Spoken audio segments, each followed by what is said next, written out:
Namaskar viewers, hello and welcome to this special broadcast on Sansad TV. I am Tina Jha. What a phenomenal day it has been for the Indian democracy.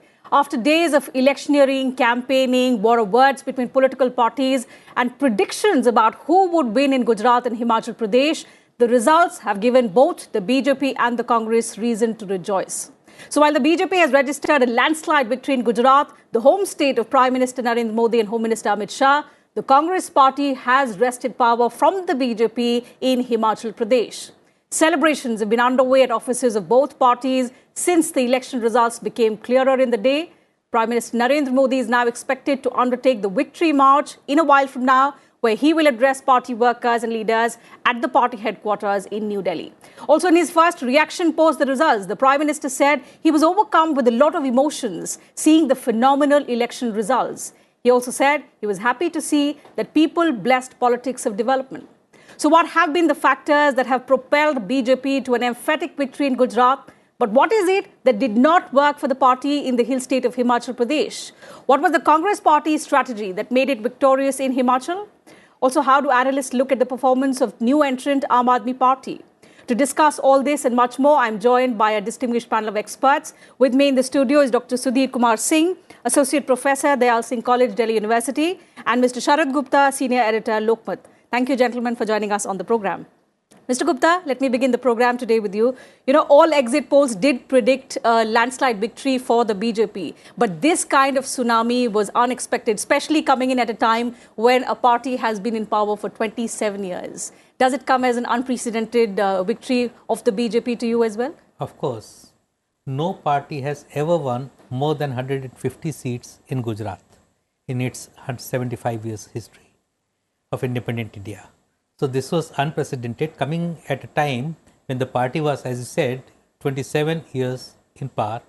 So 27 years of anti-incumbency, then 9 years of anti-incumbency at the center, and coming on the heels of Morbi disaster. It was a human error, but in any case, coming close on the heels of elections. So it was touted as one of the disasters for the government and BJP as a setback for the BJP. Absolutely. But somehow it didn't happen, and in fact BJP won all the 3 seats in Morbi.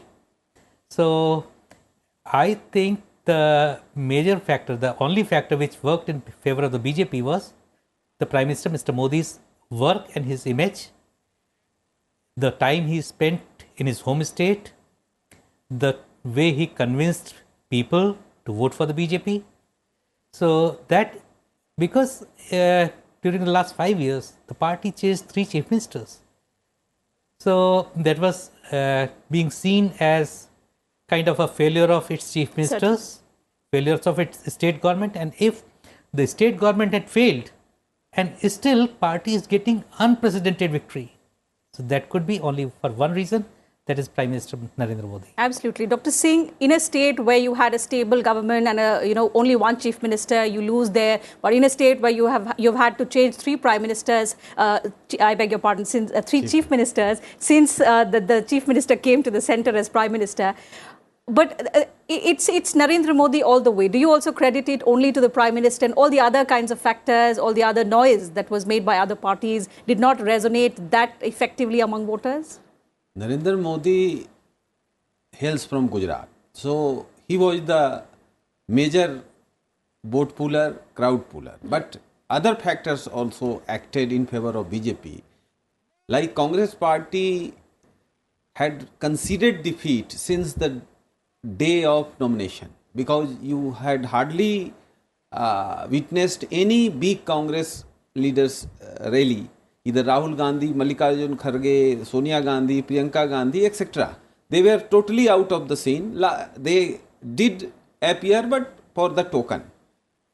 Third, Aam Aadmi Party, who entered into Gujarat electoral scene first time, they cut 10 or 11% of the popular vote. So Congress party, which had 40% vote in 2017 election and 77 seat, had reduced to 26%. So that arithmetic has also worked very positively for the BJP.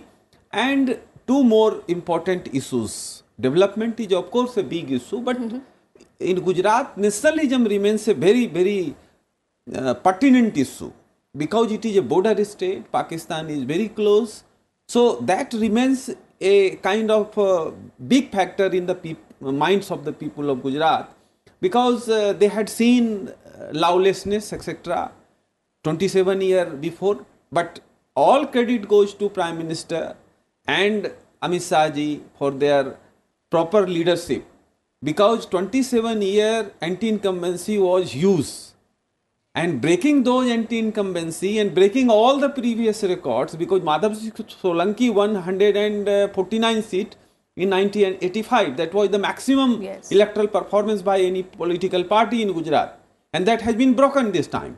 So this is unprecedented, and that credit goes to Prime Minister Modi particularly and his team. But issues have also helped BJP, and people of Gujarat have also rejected kind of freebies which was offered by Aam Aadmi Party and certain extent by the Congress Party, and all divisive kind of issues have been rejected. That is a very good for... Okay. So that leads me to the question, Mr. Gupta, of the emergence of the Aam Aadmi Party. It did make a lot of noise, came up with a lot of promises, of course, largely freebies, but that seemed to have clearly been rejected both by the people of Gujarat as well as Himachal Pradesh. But still, the factor that AAP has sort of garnered at least 12% of the votes in Gujarat, is that a challenge for the Congress party in the times to come, because it challenges the party's survival, and also for the BJP in the years to come?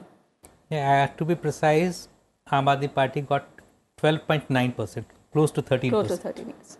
And Congress has got about 26% votes, double of what Aam Aadmi Party got. And BJP has got 53-54% vote, double of what both Congress got. So each party has got double of the other party. One. Secondly, Aam Aadmi Party might have received only 13% votes, might have won only 5 seats, but it was second on 35 seats. Yes. And in remaining seats also, there are close to 65 or 70 seats where the votes polled by Aam Aadmi Party candidate was more than the victory margin of Congress or BJP.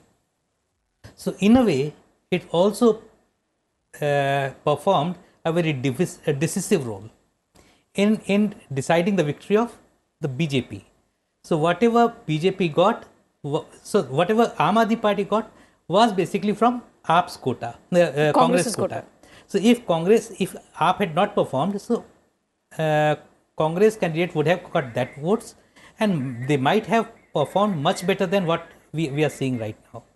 Okay, so before you continue with the discussion and get Dr. Singh's perspective also on Aam Aadmi Party, I'll go across to my colleague Amrendra, who joins us from the BJP headquarters. Amrendra, we've been seeing celebrations at the BJP headquarters since morning, but abhi kya माहौल है? अभी प्रधानमंत्री आने वाले हैं वहाँ पर, हमें बताइए कि वहाँ क्या हो रहा है?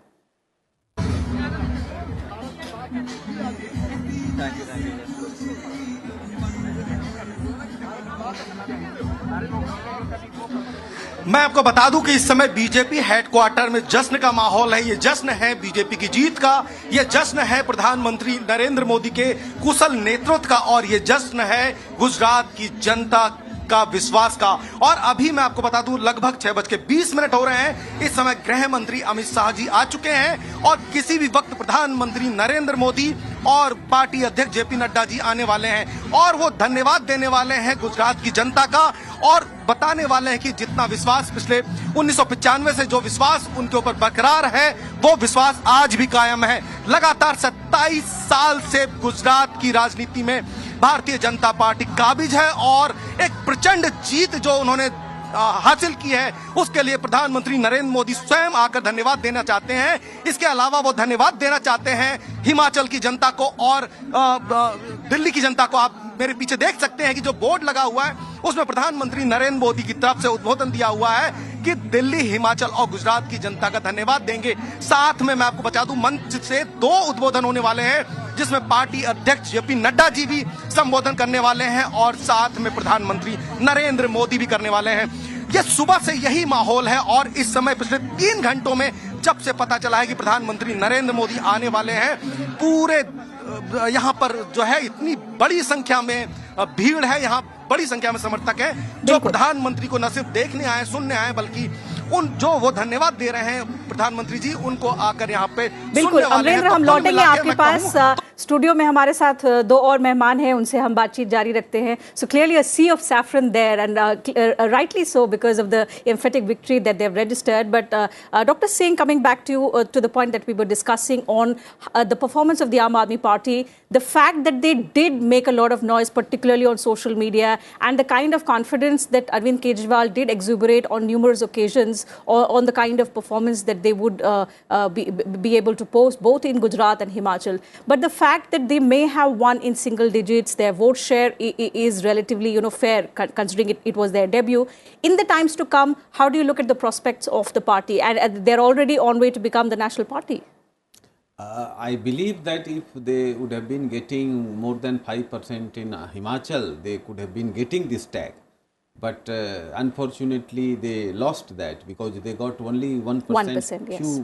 1.2% vote in Himachal Pradesh.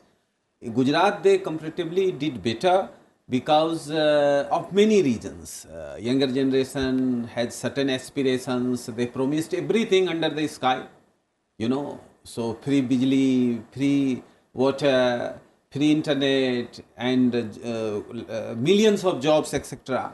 So it looks catching, but the thing is that how and when you will accumulate those things to the people, because this is a very bad trend in our polity. Punjab has 3 lakh crore overdraft, but it has promised everything under the sky to not the just the Aam Aadmi Party.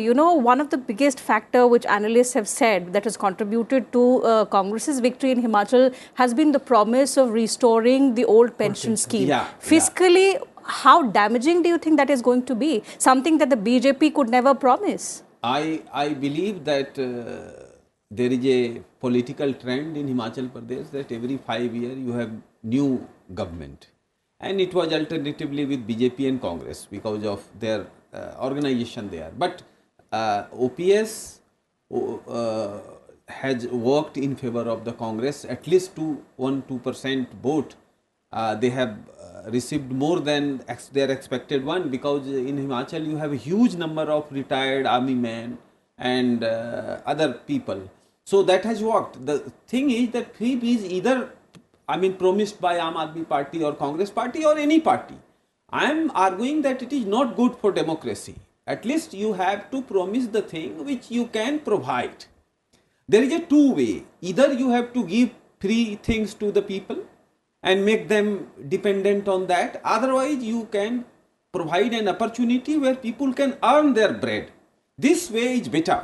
If you will bring India as a global power, you need to put people on their leg. Right. And that must be reflected with the party's manifesto. Absolutely. Unfortunately, there needs to be that sense of contribution and participation from the citizens as well. Mr. Gupta, the fact that, even though the BJP could not manage to buck the trend of alternate governments in Himachal Pradesh, it did give a tough fight. It wasn't a landslide victory for the Congress party. And even now, there are speculations that, there could be some sort of horse trading. That, of course, will keep us all busy in the days to come. But the fact that apart from the OPS scheme and they did also rake up the issue of inflation and unemployment, what is the other thing that you think worked more in favor of the Congress party and just stopped the BJP from touching the majority mark? A couple of other things also.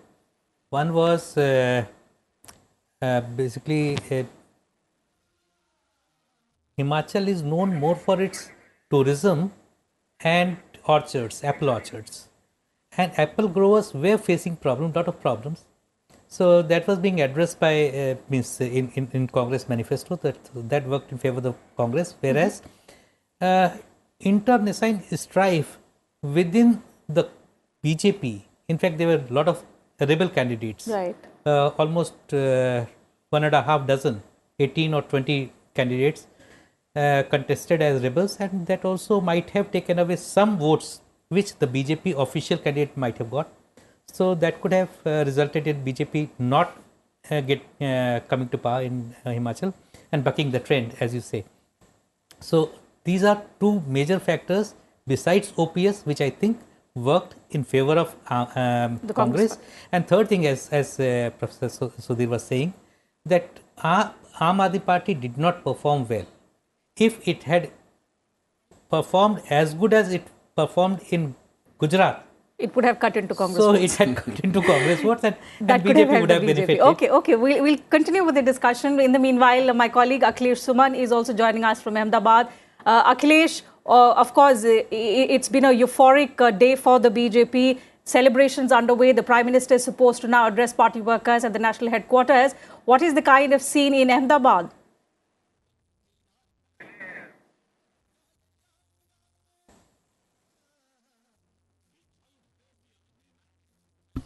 Actually, Tina, Ahmedabad scene was 1 hour before. You could have seen that Ahmedabad was also euphoric.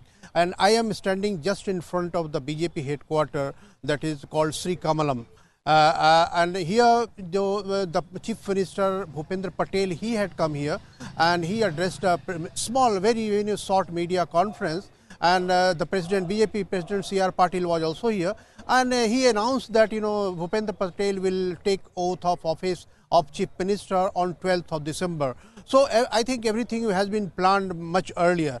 And that other than this, I was talking to people here and in other areas also, and people are feeling that it will be just unfair to Prime Minister just that it was only his charisma that was working here. It was also, I felt that that ease of business was very much prevalent in Gujarat, and if you see from 1995 up till now, the ease of business was increasing, and the promises were being delivered, and people of Gujarat are very professional in their business. So whatever business expectations are there, they had been fulfilled, and that is why you see the support from all sections of society, and I will also tell that from all castes of society. So I think it was working both. The double engine sarkar that the Prime Minister always tell, that double engine was seemingly working here, and I could feel the resonance among people, among the young people. And when I was asking there that why are you voting BJP, it is there for 27 years. They say that yes, it is developing and it is development. Then I asked that why don't you change? They say that no, I think it is going on well and they will do more development. So I think this was the trajectory because of BJP thumping victory in this term also, Tina. Absolutely, you're right, Akhilesh. So a combination of factors which obviously includes the charisma of Prime Minister Modi, development aspect, the BJP has been in power and has worked for the progress of the state, and most importantly also the arithmetic, Mr. Gupta, you would agree. I mean, it's said that Prime Minister Modi and Amit Shah duo are very accurate with the kind of arithmetic when it comes to especially their home state, and that's why such kind of emphatic victory, which is unprecedented. But we were talking about how, had the AAP performed better in Himachal, they would have cut Congress votes and in turn helped BJP. The Congress, on the other hand, blames the Aam Aadmi Party and Owaisi's party for actually cutting the opposition votes and helping the BJP. To that only. So that concerns more of Gujarat than Himachal. Owaisi's party Mr. Owaisi had fielded 13 candidates in Gujarat, and of those 13, not a single figured in among the top 3 candidates in any of the constituencies. So that means Gujarat completely rejected Mr. Owaisi's policy and politics. Of those 13 seats, you will be surprised to know that the BJP emerged victorious on 10 seats and remaining 3 seats went to Congress. So neither Aam Aadmi Party nor AIMIM emerged successful on any of those 13 seats. And all these 13 were specifically chosen because they were Muslim, not dominated, but they had Muslim, sizable population of Muslims in those constituencies. So this shows that BJP got a good percentage of Muslim voters also. So that's one thing. And secondly, I wanted to say today is a day when all 3 parties must be rejoicing. Yes. Aam Aadmi Party because it has won MCD. It has won. MCD are also emerging as national party because it got 6% votes in Goa, more than 6% votes in Punjab, more than 6% votes in Delhi, and now more than 6% votes in Gujarat. So in 4 states, if you get more than 6% votes, you get the national party status.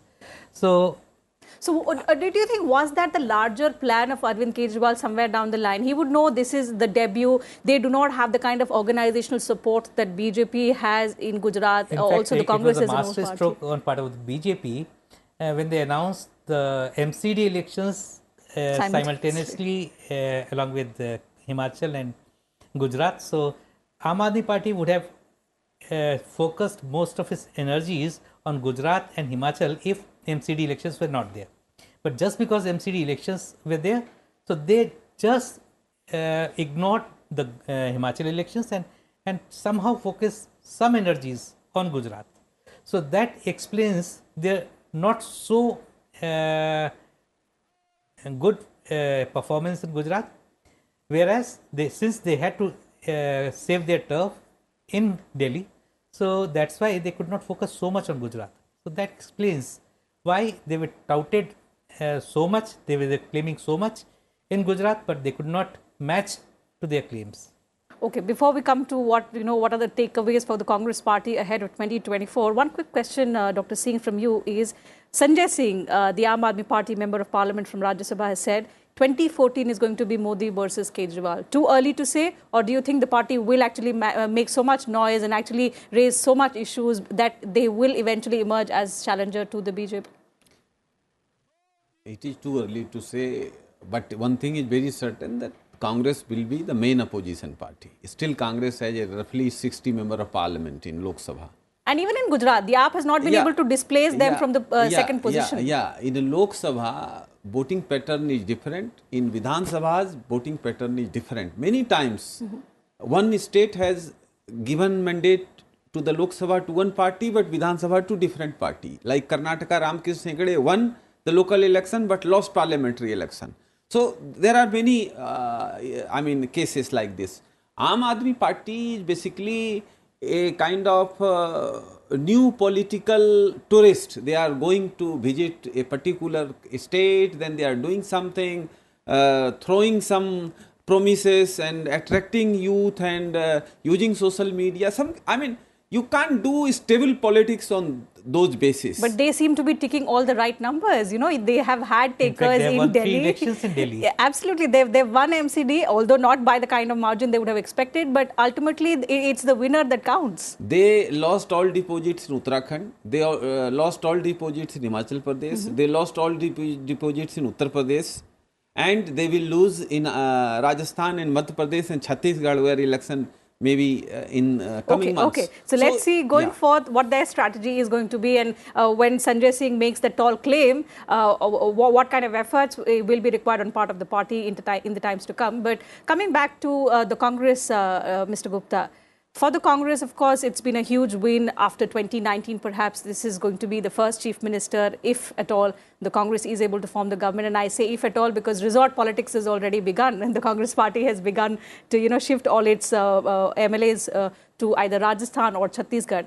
The fact that there is also a lot of infighting in the Congress party. There are several claimants to the post of chief minister. Could that prove to be costly for the Congress if they do not keep the flock together? In fact, as the numbers were coming in, the state party president Pratibha Singh threw her hat in the ring by saying that you cannot ignore Mr. Veerbhadra Singh's legacy, the former chief minister whose widow she is. And Mr. Singh ruled the state alternatively for almost 35-40 years. Yeah, he was a 7-term chief minister. Yeah, 7-term chief minister. So 35 years. So in a way, she threw her hat in the ring, but at the same time, there are others also, like the leader of opposition in the State Assembly, Mr. Mukesh Agnihotri, who says that he was given the task of defeating BJP by none other than Mr. Rahul Gandhi. So he is saying that he wants to be the chief minister. Similarly, there Mr. Sukhwinder Singh Sukhu, who was state president before Pratibha Singh, and who claims that most of the MLAs who have won belong to his camp. So there is of course internecine strife, and that's why more than the BJP, Congress is afraid of its own satraps. Right, right. So they might because drag, and one of them might drag the party and side with the BJP. And because a similar thing has happened, Dr. Singh, in Rajasthan. We saw the last time it was when it was picking Ashok Gehlot versus Sachin Pilot. The party went with the old guard, and Sachin Pilot turned a rebel.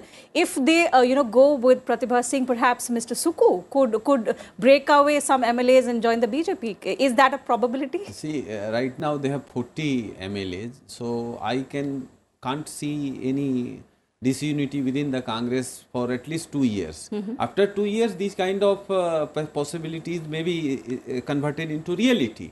But in Himachal, it is very certain that one party will be given this time, another party will be another time. Given all aspirants, only Pratibha Singh is a potential candidate because Birbhas Singh legacy matters in Himachal Pradesh.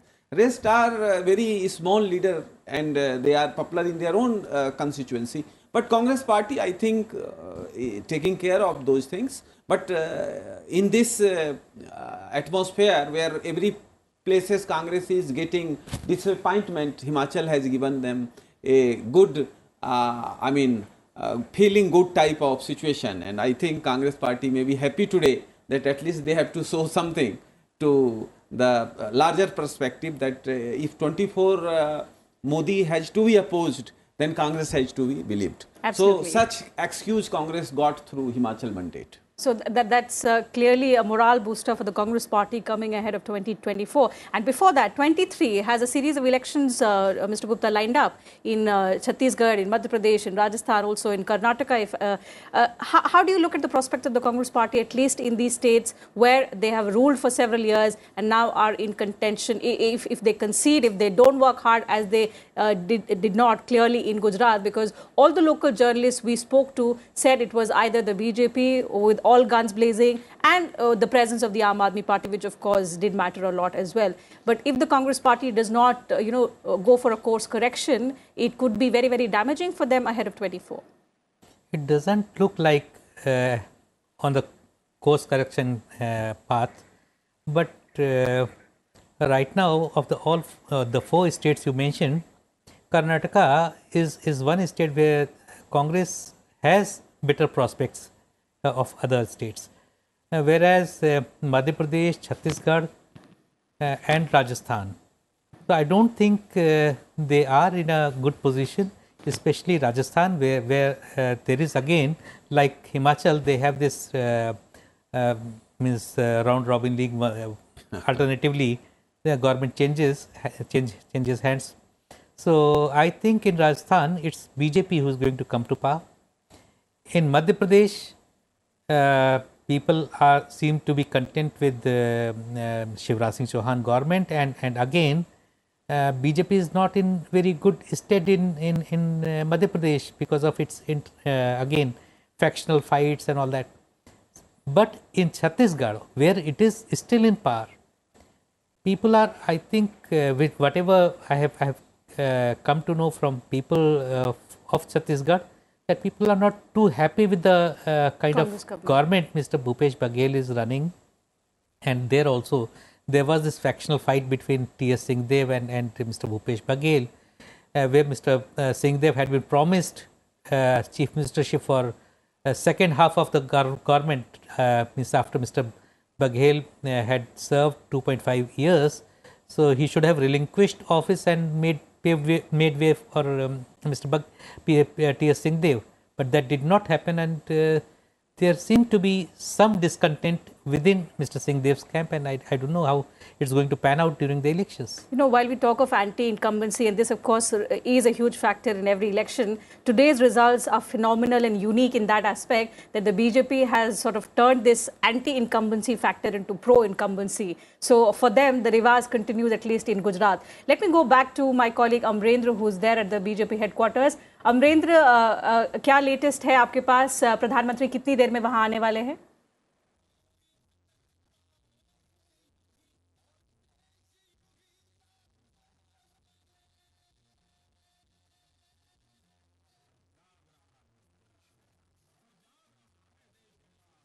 Amarendra, आप मुझे सुन पा रहे हैं?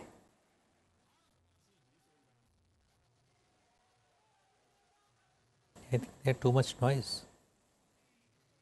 Yes, I believe there's a lot of noise there because of the celebrations and the Prime Minister is just about to arrive. But let me try once again to connect with Amrendra. Amrendra, क्या latest है आपके पास? वहाँ क्या हो रहा है? कितनी हलचल है? प्रधानमंत्री कितनी देर में आने वाले हैं?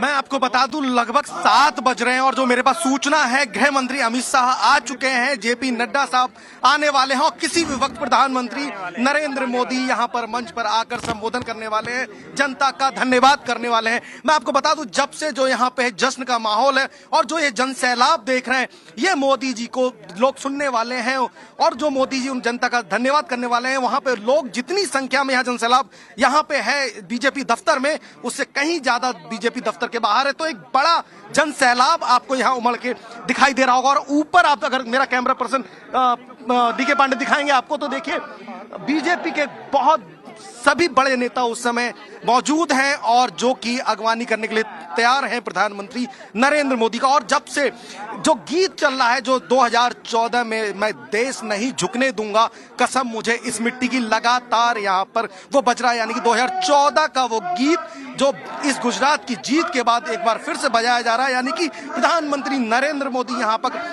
पर आकर न सिर्फ धन्यवाद करेंगे बल्कि कोई बड़ा ऐलान भी कर सकते हैं। हो सकता है कि 2024 की कोई पटकथा जो कोई पृष्ठभूमि उसकी भी चर्चा कर सकते हैं, लेकिन ये नरेंद्र मोदी जो वडनगर से निकल के बड़ा प्रधान हैं, देश के आज प्रधानमंत्री हैं, तो ये विश्वास है जनता का जो नरेंद्र मोदी पर है और गुजरात की जनता पर है। भले ही गुजरात के अलावा उन्होंने हिमाचल भारतीय जनता पार्टी ने हारा है या दिल्ली में भी उनकी सरकार एमसीडी में नहीं रही, लेकिन जनता का जो विश्वास है वो ये बताता है, जन सैलाब दिखाता है कि प्रधानमंत्री नरेंद्र मोदी और भारतीय जनता पार्टी पर गुजरात को और बाकी सभी लोगों को कितना विश्वास है। और उसी का ये परिणाम आप देख सकते हैं कि कुछ ही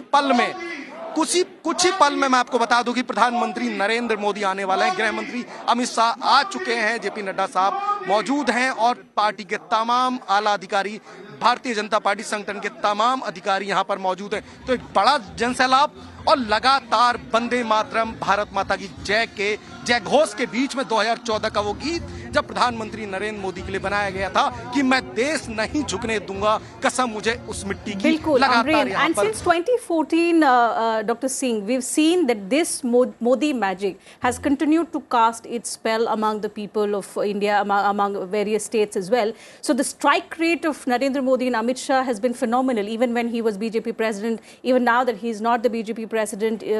The fact that the kind of strategy that they adopt works mainly in favor of the BJP. And what's unique is even in states where they've not won, their strike rate in the sense that their performance has been good, their vote share has not declined drastically. So for example, in Himachal, they may have been the second largest party today. The Congress emerged as the clear-cut winner, but the vote percentage does not show that kind of a difference. So while the Congress party has got somewhere around 43.9, the BJP stands just 1% lower at 42.9.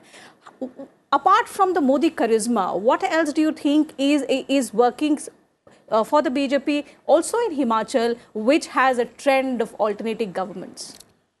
See, Himachal has a set formula of changing the things, but something is very good with the BJP, that BJP organization is very strong across the state.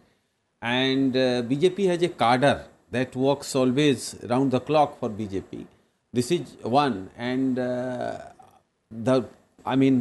causes which paved the loss of BJP in Himachal is basically infighting. More than 12 candidates were decent candidates. They fought against their own party, and that has helped the Congress a lot. And the way the people of Himachal had aspired from the government could not have delivered at that extent. That could have also been, important. So these things are important for Himachal because it is a very small state and hardly you have 50,000 voter, one MLA. So even 2,000 people are not happy with your party. Can make a huge difference. It make a huge In difference. fact, just yesterday I was speaking to a journalist from Himachal, and she happened to point out, Mr. Gupta, that in Himachal there is no personality cult, where in Gujarat it's clearly the Narendra Modi charisma. This personality cult is not something that the Prime Minister has not worked for. Even at this age, the kind of energy and the kind of hard work that he brings to the ground in terms of campaigning, in terms of reaching out to the voter is commendable, and a lot for other leaders, young leaders of other parties as well to learn from. Absolutely. In fact, the way he goes about his foreign visits, so he sleeps, even if he sleeps on the plane. He doesn't stay in a hotel. So most of the work he finishes on the plane itself. So he is phenomenal. And the moment he lands in Delhi, so he starts working again. There is hardly any rest. I don't think he has taken even a single day holiday during last 9 years rule. And before that, even when he was chief minister, he was never on a holiday. Whereas we have seen prime ministers who have been going on holidays. Even the Prime Minister Atal Bihari Vajpayee went on a couple of holidays to Manali or Kerala, Kumarkom and such places. But Mr. Modi doesn't have a single moment of respite from work. He is a workaholic, and he that's why he keeps giving so many tasks to his colleagues and fellow party men. In fact, as you can see on your television screens, the Prime Minister has in fact arrived at the BJP headquarters.